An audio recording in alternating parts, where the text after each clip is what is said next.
إما أن العبد يصدق مع الله ويعلم أنه يعامل ملك الملوك وأنه يعامل من يسمع ويراه فيري الله من نفسه الصدق. أعوذ بالله من الشيطان الرجيم. بسم الله الرحمن الرحيم. والصلاة والسلام على أشرف الأنبياء والمرسلين نبينا محمد وعلى آله وأصحابه أجمعين. وأشهد أن لا إله إلا الله وحده لا شريك له وأشهد أن محمدا عبده ورسوله صلى الله عليه وسلم. أما بعد. Alors tout d'abord, je tiens à témoigner ma reconnaissance envers notre Seigneur Allah subhanahu wa ta'ala de nous permettre de nous réunir. Ça faisait longtemps qu'on n'avait pas vu une mosquée avec des rangs serrés, avec des gens nombreux qui peuvent s'asseoir dans une des maisons d'Allah subhanahu wa ta'ala sans être obligés de mettre entre eux 1,50 m, sans avoir peur les uns des autres. Wallahi, ça fait plaisir. On demande à notre Seigneur de prolonger ses bienfaits et de nous les accorder sur toute cette terre, ya Rabbal Alamin. Aujourd'hui, c'est un dars que j'affectionne particulièrement que je vais vous faire. Parce que ce n'est pas un dars, ce n'est pas une leçon, ce n'est pas une conférence qui a simplement vocation à vous enseigner un certain nombre de choses qui vont vous permettre de comprendre telle ou telle chose maintenant. On va essayer de voir des paroles du prophète sallallahu alayhi wa sallam, des paroles du prophète sallallahu alayhi wa sallam. Bien sûr, on prie sur le Nabi sallallahu alayhi wa sallam. Irfa'u aswatakum. Il faut toujours lever la voix quand on prie sur le prophète sallallahu alayhi wa sallam. Ça, c'est une chose qui ne gênera jamais personne. Hein. Et si un jour un imam vous dit que ça le gêne, il a un problème avec ça. Donc, on va voir les paroles du prophète sallallahu alayhi wa sallam ainsi que celles de notre Seigneur Allah subhanahu wa ta'ala pour essayer de comprendre une notion, une seule. Et pour comprendre cette notion, on va devoir passer par des qawa'id, par des règles. La notion, c'est celle d'être un gharib, un étranger à ce bas monde. فعن أبي هريرة رضي الله عنه عن النبي صلى الله عليه وسلم قال بدأ الإسلام غريبا وسيعود غريبا كما بدأ فطوبى للغرباء. Dans un hadith qui est rapporté par Abu Huraira radiyallahu anhu wa ardahu, le prophète sallallahu alayhi wa sallam nous dit dans le sens: l'islam a commencé étranger et il redeviendra étranger comme il a commencé. Que la bonne nouvelle soit faite aux étrangers, c'est-à-dire ceux qui vont s'accrocher à leur dîn. Dans une riwaya, les sahaba disent: Ya Rasulallah, man il-ghuraba. Les sahaba radiyallahu anhum interpellent le prophète sallallahu alayhi wa sallam et lui disent: Ya Rasulallah, qui sont ces étrangers? Faqal الذين يصلحون إذا فسد الناس وقال الذين يصلحون ما أفسد الناس من سنتي وقال هم أناس صالح قليل في أناس سوء كثير. Le prophète sallallahu alayhi wa sallam dans la suite du hadith donc répond à cette question et il leur dit, on lui demanda qui sont les étrangers, il répondit: ceux qui corrigent les gens lorsqu'ils deviennent corrompus. C'est ça une des caractéristiques des étrangers à ce bas monde. Deuxième réponse: ceux qui corrigent les gens qui ont corrompu ma sunna. Et corriger les gens, on se comprenne bien, hein. C'est par le ilm, par la science et par la da'wa. On n'est pas en train de parler par les mains, bien évidemment. Et troisièmement, ils sont un petit groupe de gens qui vivent parmi une population majoritairement corrompue. Humul ghuraba. Et bien à travers ce hadith, on va essayer de comprendre 4 règles. À travers ce hadith, on va essayer de comprendre 4 règles. La première de ces règles, c'est une parole de Salaf qui dit: Man arafa Allah, ahabba Allah. Wa man ahabba Allah, ata'a Allah. Li'anna al-mahabbata hiya at-ta'a.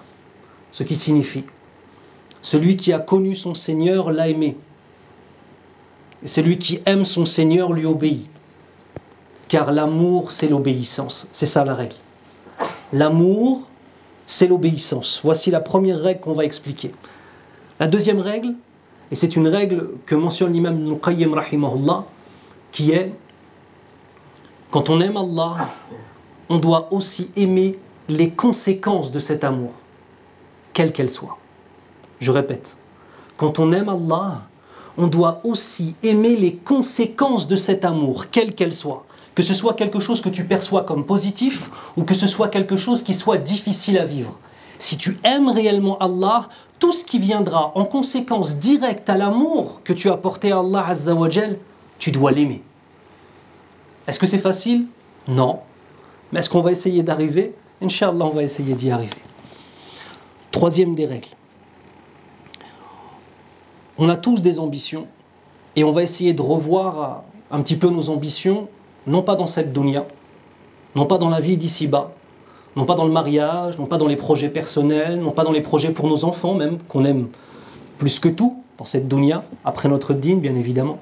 Non, nos ambitions pour notre dîn, avec une troisième règle qui est on doit se donner les moyens de nos ambitions.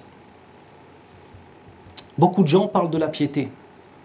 Beaucoup de gens disent qu'ils aimeraient faire partie des gens du Firdaus al-A'la, le plus haut degré du paradis. Mais est-ce que réellement on fait les causes pour tenter d'obtenir cette récompense? On doit se donner les moyens de nos ambitions. Et la quatrième des règles, c'est redéfinir un certain nombre de mots, et on va simplement parler d'un seul. Être un homme. Ça peut paraître simple, hein. Mais quand on pose la question aux gens et qu'on leur demande la définition de qu'est-ce qu'être un homme, certains nous disent c'est être un homme qui est capable de défendre sa famille. C'est vrai.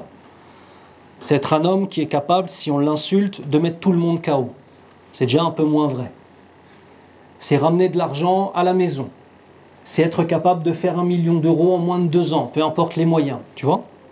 Tout un tas de définitions à être un homme. Nous, en tant que musulmans, être un homme, c'est être un homme pieux.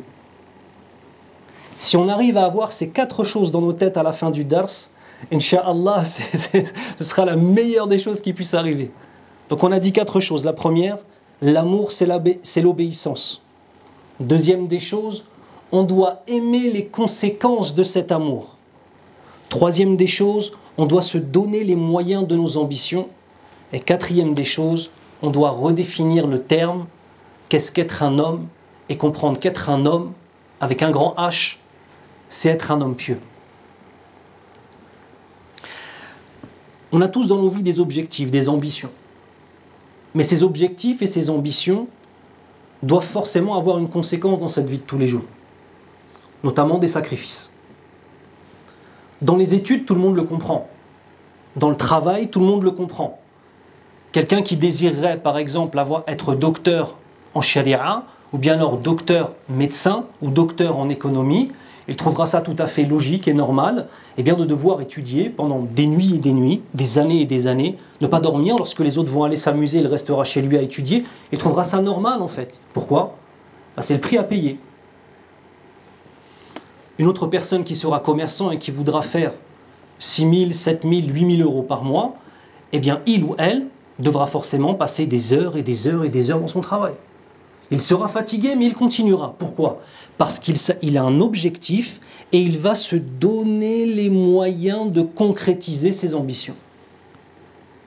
On le comprend tous, ça, c'est vrai ou pas? Est-ce qu'on le comprend dans le dîn? Est-ce qu'on le comprend dans l'islam?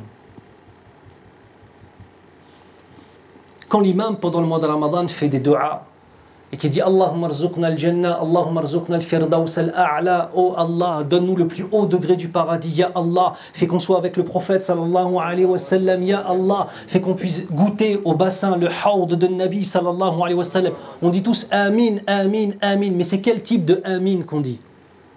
Est-ce que c'est le Amin des rijal, des hommes, bima'na al-kalima, qui font les causes pour tenter d'obtenir cela, ou c'est les Amin des rêveurs? Ah, c'est une vraie question, ça, mes frères. Ça, c'est une vraie question. On veut être au paradis au degré avec les prophètes. On veut être avec Moussa, alayhi salam, avec Moïse, avec Ibrahim, alayhi salam, avec Abraham. Ça, oh là là. On aimerait être élevé au degré des prophètes. Ma'a salihin wa shuhada wa salihin. On aimerait avoir cela. Est-ce qu'on fait les causes pour pouvoir faire partie du club de ceux qui lèvent les mains et qui demandent cela en regardant derrière eux en disant « J'ai fait tout ce que je pouvais pour y arriver ». Parce que sinon, ce n'est pas la dua des hommes, bima'na al-kalima. Ce n'est pas les mêmes dua que les sahaba radiyallahu anhum faisaient, en donnant tout pour le dîn, toute leur vie, tout leur temps, toute leur énergie pour le dîn, et qui demandaient à être au paradis avec le Nabi sallallahu alayhi wa sallam. Mais si maintenant, on donne au dîn quelques minutes dans notre journée, si on donne au dîn 1 ou 2 choix sur 1000 qu'on fait, si on donne au dîn 20 minutes durant le Jumu'ah et 5 minutes 5 fois par jour, il y a un problème à lever les mains et à demander le plus haut degré du paradis. Allah Azza wa Jal fait ce qu'il veut. La yus'alu amma yaf'al wa hum yus'alun. Il n'est pas questionné sur ce qu'il fait, mais les hommes sont questionnés. Bien sûr qu'Allah, par un miracle, peut nous faire accéder au paradis, même si on a fait une hasana. Je ne dis pas le contraire. Mais est-ce que c'est la règle? Est-ce que c'est la règle? C'est pas la règle. Donc ça, c'est un des pièges du diable. C'est de prendre une exception dans un hadith et d'en faire une règle. La femme qui a commis des péchés toute sa vie et qui a donné à boire à un chat et lui a sauvé la vie et qui rentre au paradis par cela. Hadith sahih. C'est une parole du prophète sallallahu alayhi wa sallam qui est authentique. On a des gens qui vont dire quoi? Moi je ne fais pas la prière mais j'ai nourri un chat. Tu lui dis quoi? Tu dis Allah il faut t'acheter un cerveau, ça, oh là là. Mais nous c'est ce qu'on fait en fait. On vit des vies qui ne sont pas celles des gens du Firdaus al-A'la, mais on voudrait obtenir le Firdaus al-A'la. Il y a un ta'arud, il y a une opposition. Troisième des éléments de cette introduction, et qui est un élément qui est très important, c'est que, écoutez, notre véritable maison, c'est le paradis. Ça, c'est très important à garder à l'esprit. Notre véritable maison, c'est le paradis, ce n'est pas cette dunya. Nous sommes ici comme des voyageurs. C'est très important de se le répéter. Adam alayhi salam, Hawa, ils étaient au paradis. Nos ancêtres étaient au paradis. Et ils sont sortis de ce paradis pour une période donnée. Liyabluwakum ayyukum ahsanu amala. Afin de nous éprouver et de voir lequel d'entre nous aura les meilleures des actions. Donc c'est très important de se dire que ici nous ne sommes pas chez nous. Chez nous c'est le paradis, Inch'Allah. C'est même pas l'enfer. C'est le paradis chez nous, Inch'Allah ta'ala. Donc si on comprend cet élément-là, est-ce qu'on va essayer de tout construire pour rester dans cet endroit? Ou alors est-ce qu'on va construire pour notre véritable maison, celle qui est après notre mort? Répondez-moi. Mais vous savez ce qu'on doit faire pour ça? On doit arrêter de comprendre le dîn avec ça uniquement. On doit aussi le comprendre avec ça. D'accord? Pas simplement valider des choses. L'islam est vrai. Allah est notre Seigneur. Mohammed sallallahu alayhi wa sallam est le prophète d'Allah. Combien de personnes valident ça et pendant ce temps-là, ils vendent de la CC? C'est vrai ou c'est faux? Combien de personnes te disent cela, ils te disent c'est vrai, mais pendant ce temps-là, il est avec je ne sais combien de femmes en dehors du mariage, où il a un commerce et il vole et il ment, et etc., où il trompe sa femme, Allahul Musta'an. Combien? Pourquoi? Tu lui parles, il te dit l'islam c'est la vérité, ça, oh là là. Il te dit Mohammed sallallahu alayhi wa sallam c'est le prophète d'Allah. Mais pourquoi? Il a validé avec ça. فإنها لا تعمى الأبصار ولكن تعمى القلوب التي في الصدور. Comme le dit Allah subhanahu wa ta'ala. Certes, ce ne sont pas les yeux qui deviennent aveugles, mais ce sont les cœurs qui sont dans les poitrines qui deviennent aveugles. Donc sinon, en fait, on a une relation avec notre dîn, avec l'islam, qui est une relation purement intellectuelle de validation des concepts. Mais qu'on n'a pas l'amour de notre Seigneur profondément ancré, ça ne marchera pas, mes frères. On aura des actions de robots. On aura une prière, Allahu Akbar, et on pense à tout sauf à notre Seigneur. Quand il y aura Salat al-Tarawih, tu vas, ta plus grande adoration, c'est d'être resté debout pendant 1 heure. Mais qu'est-ce que tu t'es ennuyé pendant ces 1 heure, incroyable. On a validé avec ça, on n'a pas validé avec ça. On n'a pas appris à connaître notre Seigneur suffisamment, donc on n'a pas appris à l'aimer comme il se doit. Un humain, un être humain que tu apprends à connaître, soit tu vas avoir des bonnes surprises, soit des mauvaises surprises. Tu pourras l'aimer ou le détester, c'est vrai ou pas? Ou être indifférent. Par contre, Allah subhanahu wa ta'ala, chaque fois que tu vas apprendre à le connaître, tu vas l'aimer. Le prophète sallallahu alayhi wa sallam, chaque fois que tu vas apprendre à le connaître, tu vas l'aimer profondément. Mais il y a un prix à payer pour tout cela. Bada al-islamu ghariban wa sayaudu ghariban kama bada'a fatuba lil ghuraba. Allahumma ja'alna min al-ghuraba ya rabbal alamin. L'islam a commencé étranger et il va redevenir étranger comme il a commencé. que la bonne nouvelle soit donnée à tous ces étrangers. L'islam a commencé étranger dans quel sens? Il est venu dans un monde qui était un monde de l'injustice. Un monde du zulm, de l'injustice, aussi bien au niveau sociétal qu'économique, que personnel. Les ténèbres, sauf dans quelques endroits sur terre où ils avaient préservé des enseignements des prophètes qui ont précédé, alayhimus salam. Mais c'était un monde de ténèbres. Ceux qui ont suivi le Nabi sallallahu alayhi wa sallam, ils ont été adulés, oui ou non? Adulés, on a dit c'est bien, oui ou non? Alors mais qu'est-ce qui leur est arrivé? Torturés. Ils l'ont fait. Ils ont résisté, ils ont porté l'islam. Et c'est pour ça que les sahaba radiyallahu anhum étaient des hommes dans le véritable sens du terme. Autour du prophète sallallahu alayhi wa sallam, lui donnant les moyens de réaliser l'islam. Chaque jour, dans toutes les dimensions de nos vies. Enfin, de leur vie et ensuite de nos vies. On a aussi certaines définitions à revoir, comme, en fait, qu'est-ce que cela signifie d'être heureux? Nous sommes dans une société de surconsommation. Je n'ai pas dit de consommation, de surconsommation. Nous sommes aussi dans une société de l'image. Est-ce qu'être heureux, c'est être accepté de tous et de toutes? Est-ce qu'être heureux, c'est faire comme les autres? Encore une fois, attention à la réponse trop rapide. C'est pas facile de ne pas faire comme tout le monde. Ce n'est pas facile pour des adultes, alors que dire pour les enfants? Est-ce qu'être heureux, c'est faire comme tout le monde et être accepté de tous et de toutes? Est-ce que le prophète sallallahu alayhi wa sallam a été envoyé et est devenu un étranger parmi les siens, oui ou non? La réponse? Ouais. Dans une société tribale. La société tribale, ce n'est pas la société européenne. Pour avoir vécu en Arabie Saoudite pendant 8 ans, c'est une société tribale, l'Arabie Saoudite. Je peux vous dire qu'être renié par les membres de sa tribu, c'est un drame profond. Et l'esprit tribal de l'époque de Nabi sallallahu alayhi wa sallam était encore bien plus présent que celui qu'on peut trouver aujourd'hui, aussi bien en Afrique noire que dans les pays arabes ou alors dans certains pays d'Asie. Être rejeté de tous, insulté par tous, boycotté par tous. Mais qu'est-ce qui se passe? Il tient. Pourquoi? Son cœur est attaché à Allah subhanahu wa ta'ala. Les tranchées des Sahaba radiyallahu anhum durant leur conversion, rejetés de leur société, rejetés de leur famille, rejetés de leurs amis. Il y a un vers de poésie que j'aime particulièrement et qui nous dit: Inna lafi zamanin li firti jununihi man la yujannu fihi falaysa bi'aqilin. Certes, nous sommes dans un temps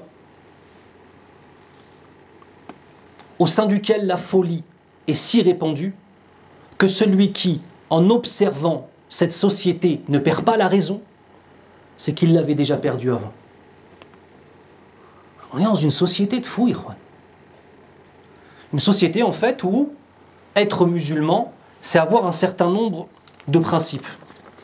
Être musulman, c'est le fait d'accepter de ne pas faire comme les autres. Être musulman, c'est porter un certain nombre de principes. Excusez-moi, je vais dire des choses qui sont un petit peu aïb. Excusez-moi, mais c'est juste pour illustrer des réalités.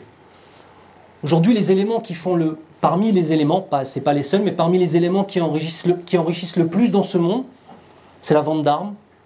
Ça, oh là là. Et akramakumullah, la pornographie. Quand tu es un musulman, il y a un troisième élément, l'intérêt bancaire et les assurances. C'est vrai ou pas? Quand tu es un musulman, tu prends un crédit avec intérêt ou pas?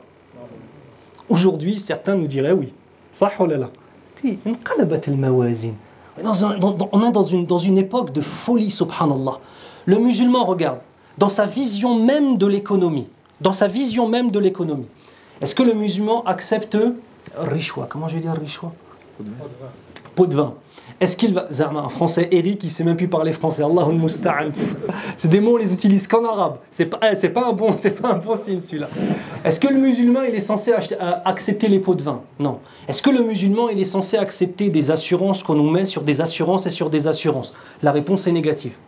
Est-ce que le musulman est censé accepter cette notion de surconsommation et de vivre avec des crédits les uns sur les autres? Oui ou non?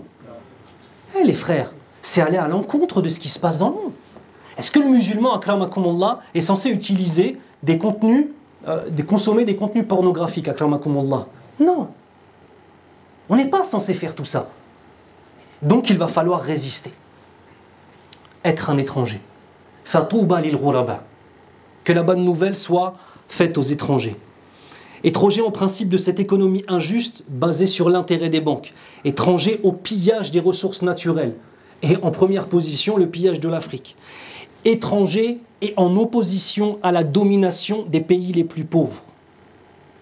Étrangers et en opposition au vol des ressources les plus pauvres. Étrangers et en opposition, comme je vous le disais, à la vente d'armes, à la pornographie, à kramakumullah, etc. On dit qu'on veut être des étrangers, mais on fait quoi? On a une télévision chez nous qui, du matin au soir, enseigne l'inverse à nos enfants. Je dis vrai ou je dis faux? On dit qu'on veut être des étrangers, mais on offre à nos enfants qui sont adolescents des smartphones grâce auxquels ils peuvent avoir accès au monde entier. Et en tout premier lieu, et ne vous faites aucune illusion s'il vous plaît, sur un jeune homme de 14 ou 15 ans qui a un smartphone, qui sont les premiers consommateurs de contenu akramakumullah pornographique. On dit à un enfant, préserve-toi, reste droit, et on lui passe quelque chose qui lui permet d'avoir accès à tout le haram du monde. Est-ce qu'on est logique ou est-ce qu'on est illogique? On a dit le gharib, l'étranger, est-ce qu'il est obligé de faire comme tout le monde ou pas? Il y a beaucoup de gens, quand tu leur parles des smartphones, on ne va pas parler de l'addiction des smartphones, qui est une addiction encore pire que certaines drogues aujourd'hui, d'accord? La réponse des musulmans, ou des gens en termes généraux, mais là je m'adresse à mes frères et sœurs de confession musulmane, vous savez c'est quoi?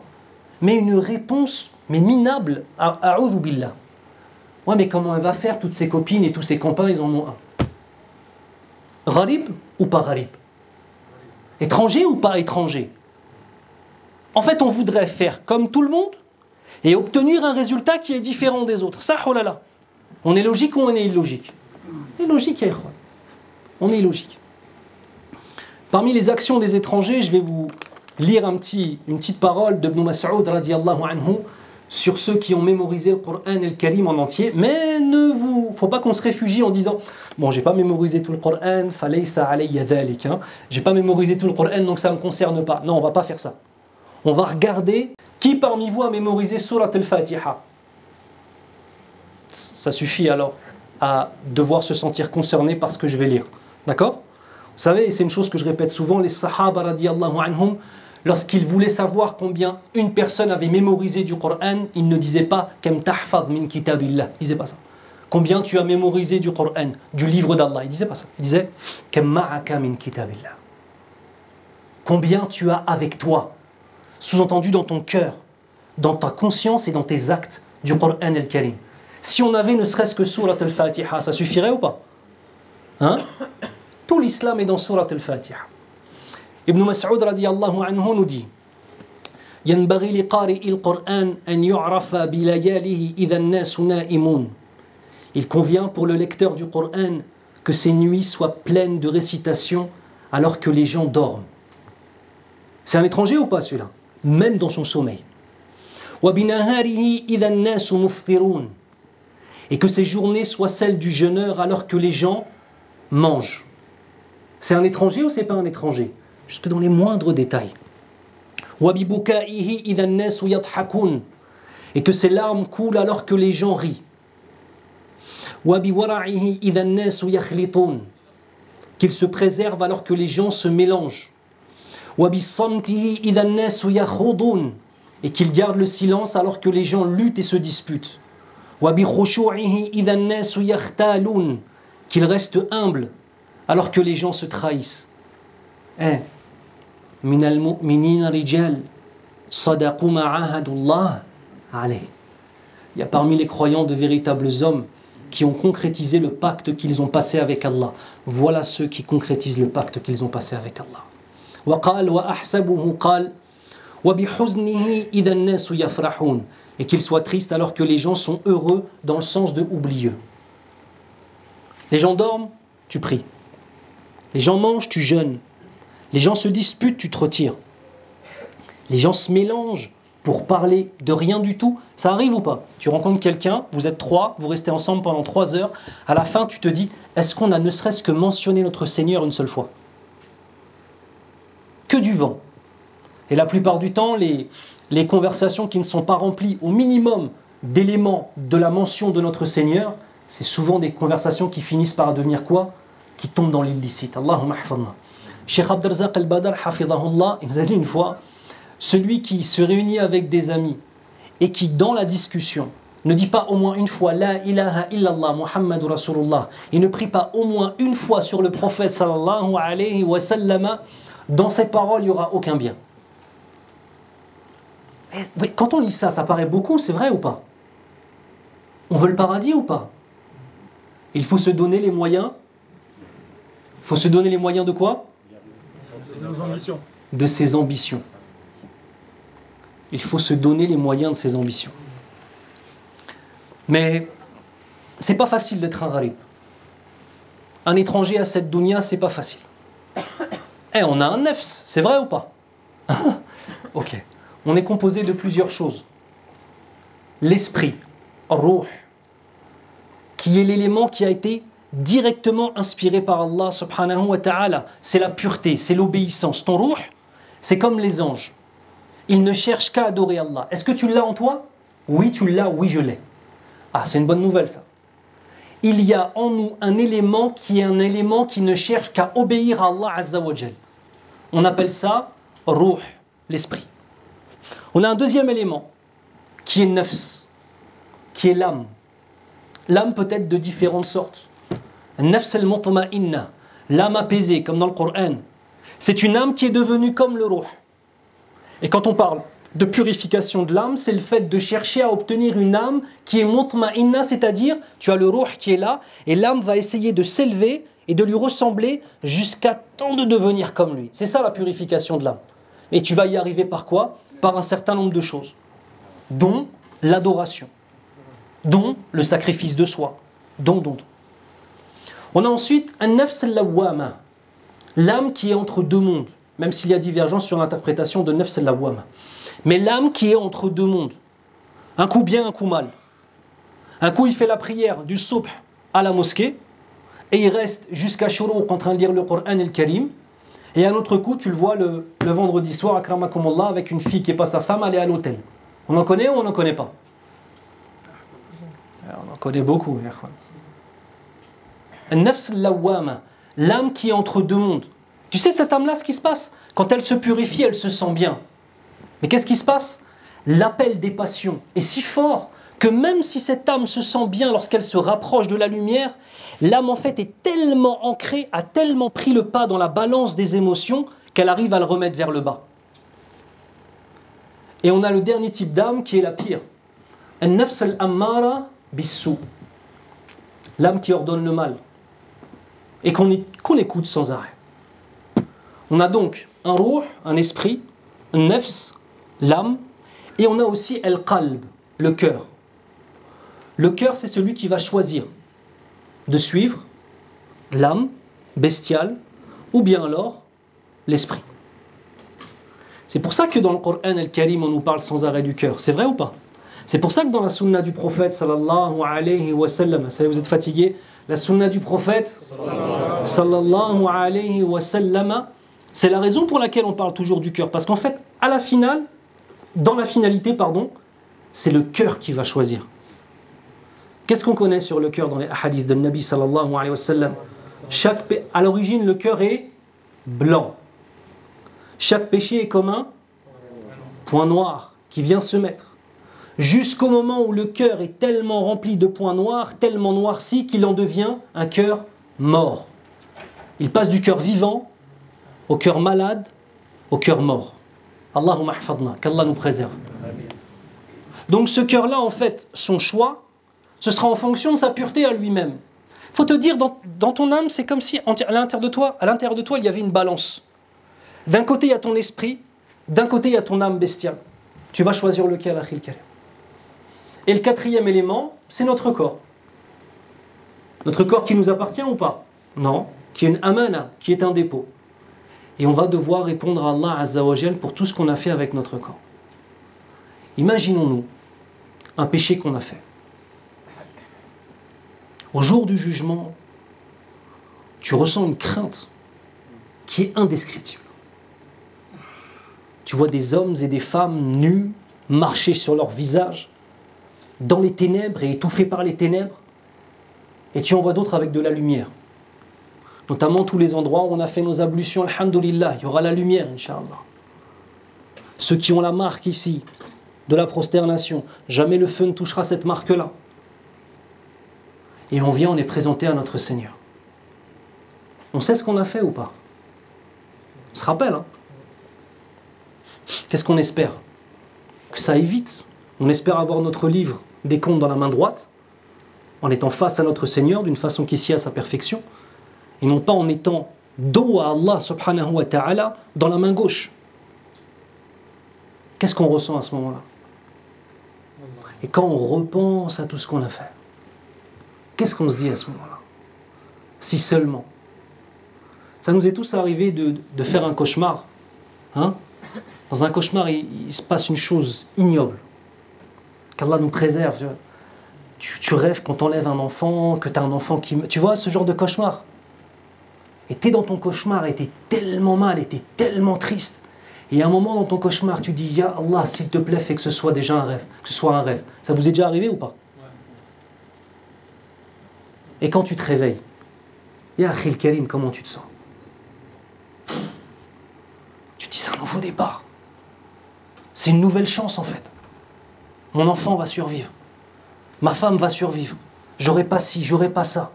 Comme si tu t'es réveillé d'un cauchemar en fait. Au jour du jugement, il n'y aura pas cette possibilité-là. Et c'est ce que les gens qui n'ont pas reconnu l'islam diront à Allah subhanahu wa ta'ala. Permets-nous de retourner pour que nous croyions et que nous soyons avec les croyants.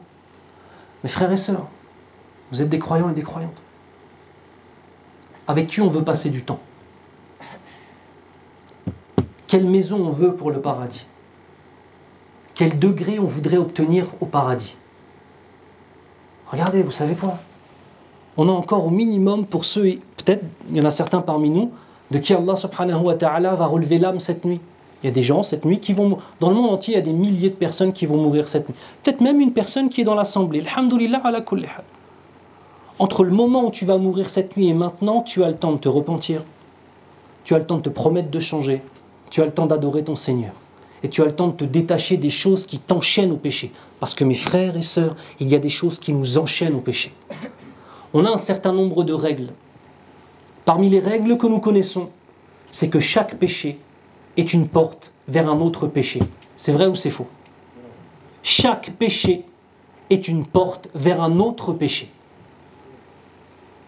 Si on avait conscience de cela et qu'on fermait les portes suffisamment tôt, il y aurait 1000 choses qu'on a fait dans nos existences qu'on n'aurait pas eu à faire. Il y a une règle qui est l'inverse. Chaque bonne action, à votre avis, est une porte vers une bonne action. C'est des choix. C'est des choix. C'est des choix, mais c'est Allah Azza wa Jal qui guide. Notre position à nous, c'est de tenter d'être digne de recevoir la guidée d'Allah. C'est quand même énorme ça. Mais il faut être humble pour cela. Il faut beaucoup d'humilité, hein, vous savez. La croyance, la soumission, implique de l'humilité. Savoir que nous sommes al-fuqara ou ilallah et que Allah lui sait al-ghaniyul hamid, que nous sommes les indigents, que nous ne possédons rien, alors qu'Allah subhanahu wa ta'ala, lui, possède tout et il est celui qui mérite toutes les louanges. Allah Azza wa Jal nous dit, Bismillah ar-Rahman ar-Rahim, وقال موسى إن تكفروا أنتم ومن في الأرض جميعا فإن الله لغني حميد. Allah, ce verset, ya ikhwan, moi il me fait trembler chaque fois que je le lis. وقال موسى إن تكفروا أنتم ومن في الأرض جميعا. Et Moussa alayhi salam, Moïse, dit à son peuple, si vous tous, vous reniez la foi en Allah, mais pas que vous, ainsi que toutes les créatures de cette terre, regardez la réponse. فَإِنَّ اللَّهَ لَغَنِيٌّ حَمِيدٌ. Certes, Allah est le riche par excellence, le possesseur de toutes choses, et il mérite les louanges par essence et par ses actions. Ça veut dire quoi? Allah n'a pas besoin de nous, mais nous avons besoin d'Allah. L'islam n'a pas besoin de nous, mais nous avons besoin de l'islam. La mosquée n'a pas besoin de nous. Nous avons besoin de la mosquée. Les projets de la Ummah, de notre communauté, n'ont pas besoin de nous. C'est nous qui avons besoin des projets. On a le projet ici de cette mosquée, il y en a des milliers d'autres. On est ici ce soir, donc on en parle. Vous savez, pour avoir pu faire pas mal de conférences un peu partout, aussi bien ici que même dans d'autres pays parfois, il y a une constante. Construis la mosquée que tu veux, de la taille que tu voudras, avec le minaret aussi haut que tu voudras, avec les décorations aussi belles que tu voudras, avec le nombre de masahif que tu voudras.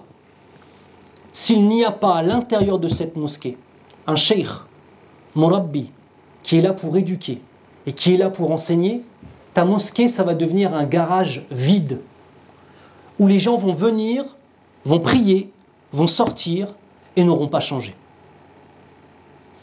Quand vous avez la chance d'avoir un cheikh, wala nuzakki ala Allahi ahada, et c'est Allah subhanahu wa ta'ala qui connaît la pureté des cœurs.